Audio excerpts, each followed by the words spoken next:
Allan Combs, Allan Leslie Combs, is with the California Institute of Integral Studies.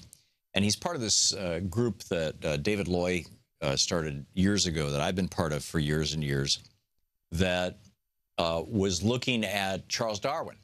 Charles Darwin's original theory of evolution.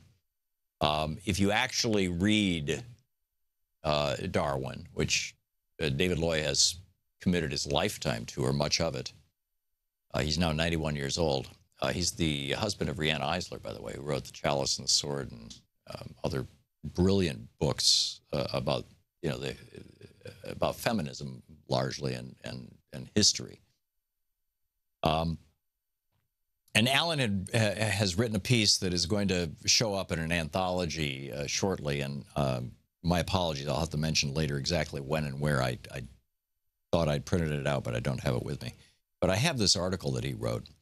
But out of the article, in the article that Allan wrote, there were a couple of quotes, and what they were talking about was this idea of the cycles of history, and this in particular the 80-year cycles of history of boom bust and war, and which, as you know, is a central theme not only of my thinking and of my program, but is the essential core of my last book, The Last Hours of, the Crash of 2016, which probably should be retitled The Crash of 2017. We'll see. But in fact, I want to revisit that book. But the thesis of the book is, you know, this is how these things happen.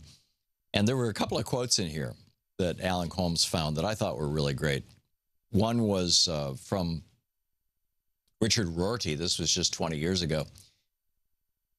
And I'm sharing these with you because I think we're at this moment in time, and I want to share with you some stuff from David Brock and from Bernie Sanders.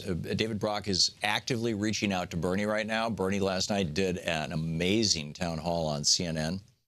A friend of ours texted me saying, "Are you watching this?" I was, "What? No, I missed the first part of it." And I think that what's happening right before our eyes is that the cycle is happening. The change is happening. It's messy. These things are always messy, but it's happening. So anyhow, this was from the book Leftist Achieving Our Country, The Leftist Thought in 20th Century America by Harvard University Press, 1998, by Richard Rorty. He wrote, members of labor unions and unorganized skilled workers will sooner or later realize that their government is not even trying to prevent wages. Now, keep in mind, this was 1998. This was, 2 years before George Bush. This was the tail end of the Clinton administration. Members of labor unions and unorganized, and I don't mean this in the context of Bill Clinton or anything like that, just trying to position it in time. Members of labor unions and unorganized skilled workers will sooner or later realize that their government is not even trying to prevent wages from sinking or to prevent jobs from being exported. 20 years ago, this guy wrote this. Around the same time, those workers will realize that suburban white-collar workers, he's originally talking about blue-collar workers, that suburban white-collar workers, themselves desperately afraid of being downsized, are not going to let themselves be taxed to provide social benefits for anyone else. At that point, something will crack. The non-suburban electorate will decide that the system has failed and start looking around for a strong man to vote for, someone willing to assure them that once he's elected, the smug bureaucrats, the tricky lawyers, the overpaid bond salesmen, and the postmodernist professors will no longer be calling the shots.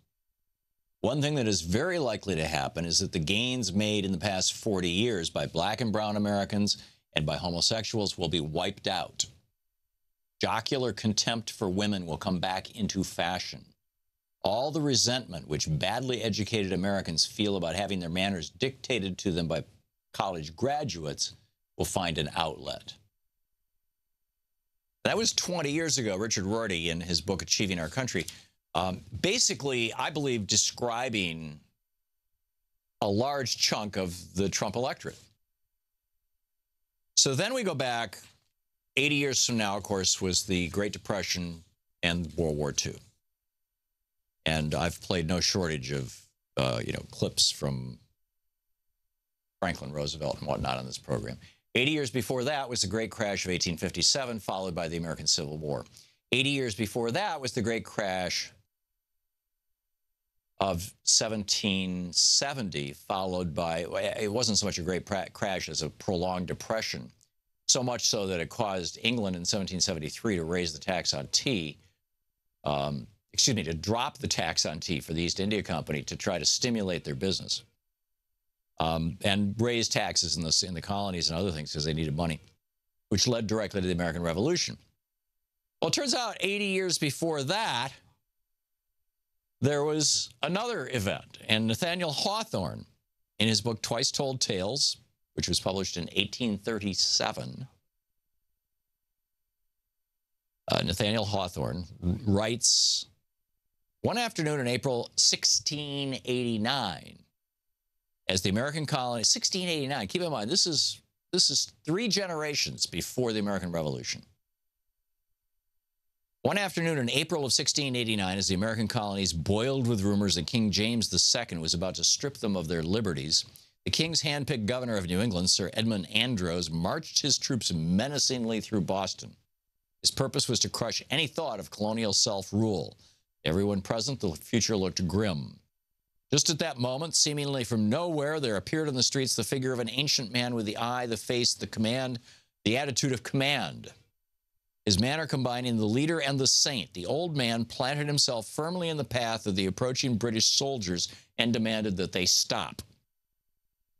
The solemn yet warlike peal of that voice, fit either to rule a host in the battlefield or to be raised to God in prayer, were irresistible. At the old man's word and outstretched arm, the roll of the drum was hushed at once, and the advanced British line stood still. Inspired by this single act of defiance, the people of Boston roused their courage and acted.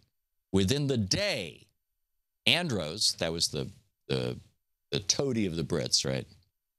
The governor. Within the day, Andros was deposed and jailed, the liberty of Boston saved, and the corner turned on the colonial glorious revolution. That was referred to as the Glorious Revolution, and that was in 1637. So we're seeing these cycles. Peter Turchin from the Department of Ecology and Evolutionary Biology at the University of Connecticut has written a fascinating piece titled "Social Instability Lies Ahead." It's actually, it's by him. Yeah, it's by him. And he talks about this new science called cleodynamics, which is actually, he calls it a transdisciplinary discipline that treats history as just another science. And he says, 10 years ago, I started applying its tools to the society that I live in, the United States. What I discovered alarmed me. And I'm gonna take a break here, and when I come back, I want to go through the things that Peter Turchin identified. And then I want to get to Bernie's call that you call your congressman right now and talk about an amendment to protect Social Security and whatnot, and what David Brock had to say about it. So we've got a lot to cover today. In the meantime, we'll also be taking your phone calls and, keeping an eye on what's going on with the hearings and all these kind of things. So stick around. We're coming up on about 18 minutes past the hour. This is the Thom Hartmann Program. Welcome back. Thom Hartmann here with you. So I was talking about cleodynamics and Peter Turchin, the professor of ecology and evolutionary biology at the University of Connecticut, who has, he wrote a book called Ultra Society, How 10,000 Years of War Made Humans the Greatest Cooperators on Earth, and Ages of Discord, a structural demographic analysis of American history. Fascinating stuff, a serious thinker. He looked at 40 seemingly disparate, seemingly different, unconnected social indicators and found, as he applied this science of basically history, using history as, historical data points and putting them in a scientific model, and essentially a mathematical model, he found 40 of these social indicators that experienced turning points during the 1970s. And I would argue that this was the beginning of the Reagan Revolution, and or the tail end of the New Deal and the Great Society. And Margaret Thatcher had gotten elected Prime Minister of the UK, and you had, all this neoliberalism starting to rise, both in the Republican and Democratic parties, mostly Republican Party, and of course Reagan. So anyhow, he says 40 different data points. He says, my model indicated the social instability. He says, historically, such developments have served as leading indicators of political turmoil. My model indicated the social instability and political violence would peak in the 2020s. This was a study he did a number of years ago. He said, the deep structural forces that brought us the current political crisis have not gone away. If anything, the negative trends seem to be accelerating, which, again, was one of the theses of my book, Crash of 2016. He says, some of these, for example, are growing income and wealth inequality, stagnating and even declining well-being of most Americans, growing political fragmentation and government dysfunction. He says these things seem like they're separate, but they are really all interconnected. He says, as I wrote 3 years ago, from 1983 to 2010, so that would be from year, 2 of the Bush or of the Reagan administration until 2010 when he wrote this, the number of American households worth at least $10 million grew from 66,000 up to 350,000 households. So he says increasing inequality leads not only to the growth of top fortunes, it also results in greater numbers of wealth holders. The 1% becomes the 2%, for example. He said rich Americans tend to be more politically active than the rest of the population.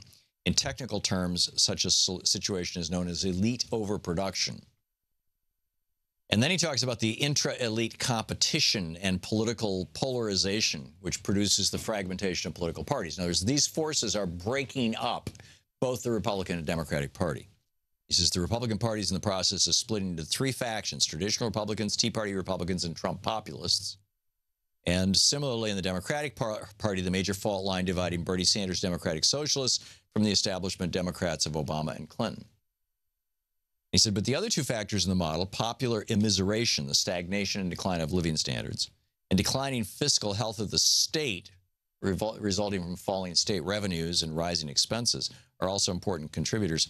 And he adds, it seems unlikely that the Trump administration will succeed in reversing these negative trends, and some of the proposed policies will likely make them worse, drastically reducing taxes on wealthy Americans, for example. It's going to make this far worse. Which brings us to Bernie Sanders and what he is calling for. And let me just point to you. We'll talk about this in a little more detail in a little bit. I want to pick up your phone calls here after the break. But David Brock's piece at Medium.com, where he said, the headline of the piece, this is David Brock, the guy who basically was the number 3 person in the Hillary Clinton campaign. His headline, Dear Senator Sanders, I'm with you in the fight ahead.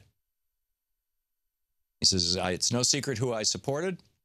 Looking back, I recognize there were a few moments when my drive to put Hillary in the White House led me to give you too stiff a jab. I owe up to that. I regret it, and I apologize to you and your supporters. It's a 4-page letter by David Brock basically saying, I'm with you. America needs to get with you. The Democratic Party needs to get with you. To Bernie Sanders. And one of the people who contacted me last night saying, hey, you got to turn on CNN and watch Bernie Sanders, was somebody who I know voted for Donald Trump. And he's saying, if Bernie was running, if one of our, or I believe he voted for Donald Trump. He said, if Vermont were to become an independent republic and Bernie was going to run it, we'd move there. I mean, so this is happening. So right after the break, I'll tell you what Bernie's doing with regard to Donald Trump's agenda, and then we'll pick up your calls. You're listening to the Thom Hartmann Program.